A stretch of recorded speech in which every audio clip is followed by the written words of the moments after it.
السلام عليكم ومرحبا بكم معايا فيديو جديد. اليوم جبت لكم كاشير ديال الدار بنص صدر الدجاج فقط، بلا مواد حافظه، بلا ملونات وبمذاق لا يقاوم. بقاو معايا، تبعوا معايا الفيديو خطوه بخطوه. وقبل ما نبداو المقادير غادي نعطيكم الحل ديال اللغز اللي عطيته لكم في الفيديو السابق، اللي هو منديل الطاوله.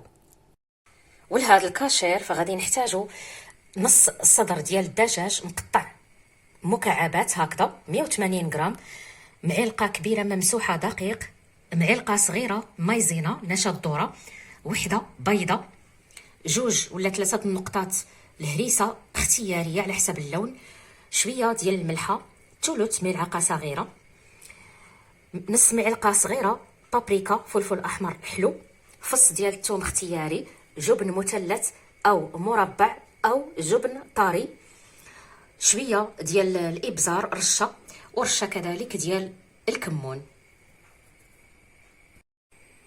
وما ننساش معلقه كبيره ديال الزيت العاديه.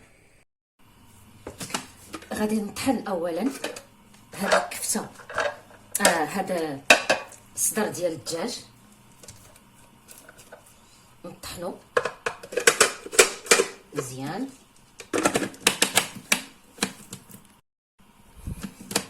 صافي كي طحنتو هانتوما غادي نزيد عليه المعلقه ديال الدقيق، المعلقه ديال النشا، رشه ديال الكمون، رشه ديال الابزار، الفص ديال الثوم، الملح ثلث ملعقه، نص معلقه صغيره ديال البابريكا، وهاد النقطات ديال الهريسه، زائد المعلقه كبيره ديال الزيت العاديه.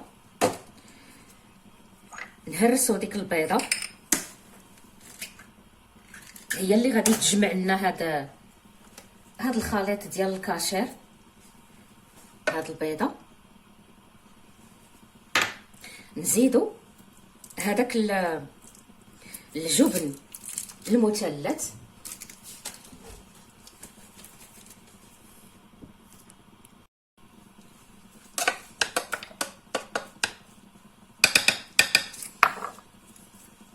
صافي.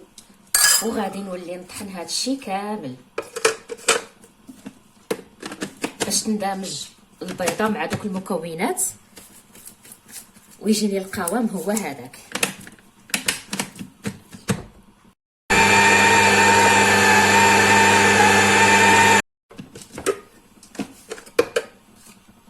شوفوا القوام، صافي القوام هو هذا. هانتوما ما هو مطلوق ما هو قاصح. اذا لزم الامر، الا جاكم قاصح غادي تزيدوا واحد المعلقه كبيره او جوج ديال الماء باش تقدروا تطحنوا هذا الكاشير. اما هذا فراه جاني نيشان، هو هذا.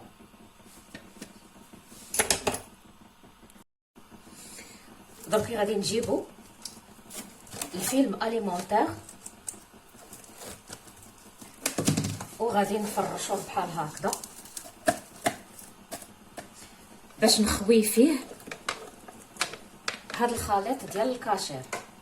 راه يمكن لكم تضاعفوا المقادير، انا درت غير هاد الشويه باش ندير معكم الفيديو.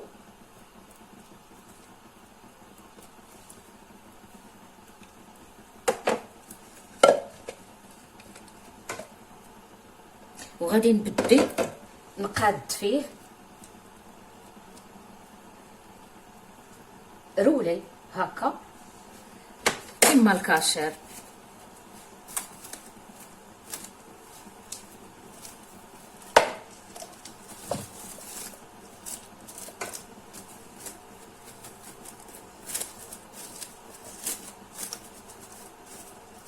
بهذا بغيتو ترققوه ولا تغلظوه، انا غادي نديرو هكا ما بين وبين، كميه غير صغيره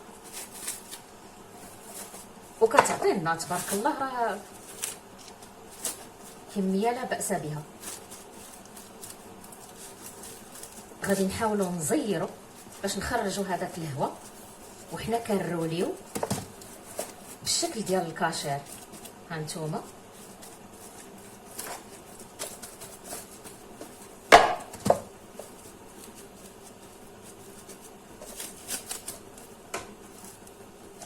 نحاولوا باش ما يخرج لناش.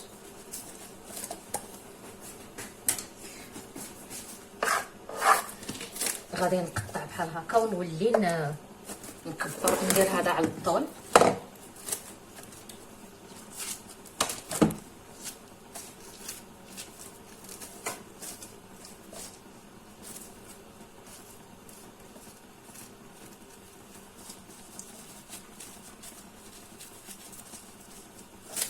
ونزير هكا.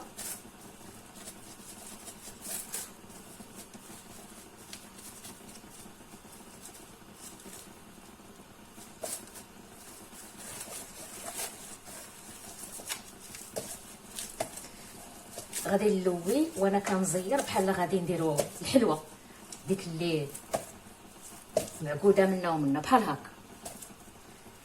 كنزير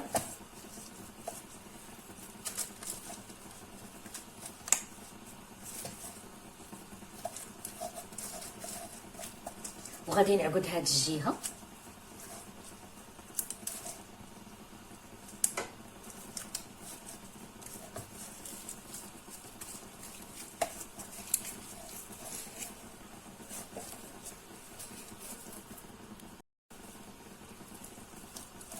والجهه الاخرى كذلك نعقدها عاود.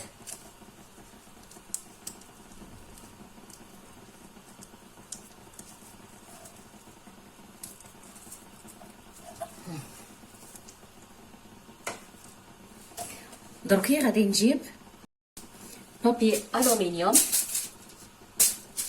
وغادي نلوي هذا الكاشير مزيان مزيان.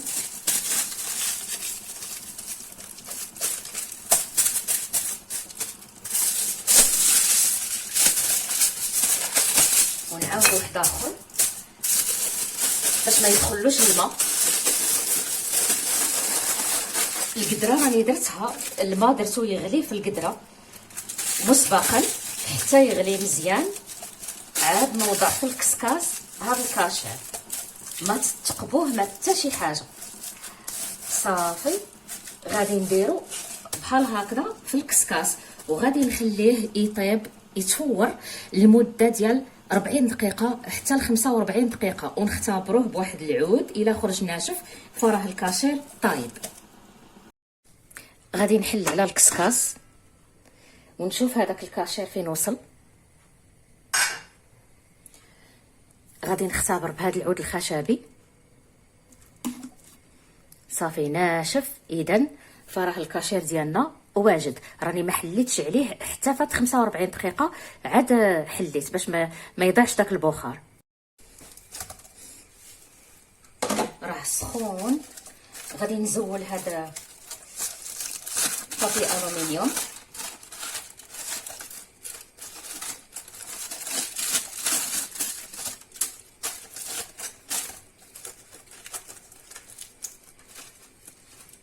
باش نشوف كيفاش جا.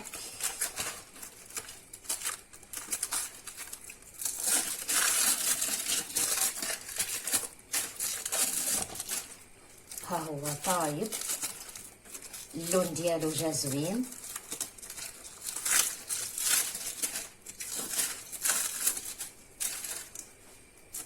هانتوما الان غادي نخليه واحد شويه يبرد على برا، عاد نوضعو في الثلاجه على الاقل ساعتين، عاد ديك الساعه نخرجو من الثلاجه ونتلاقاو. وها هو الكاشير من بعد ما خليته في الثلاجه 2 سوايع. زولت له الفيلم اليمونتير. غادي نقطع معاكم.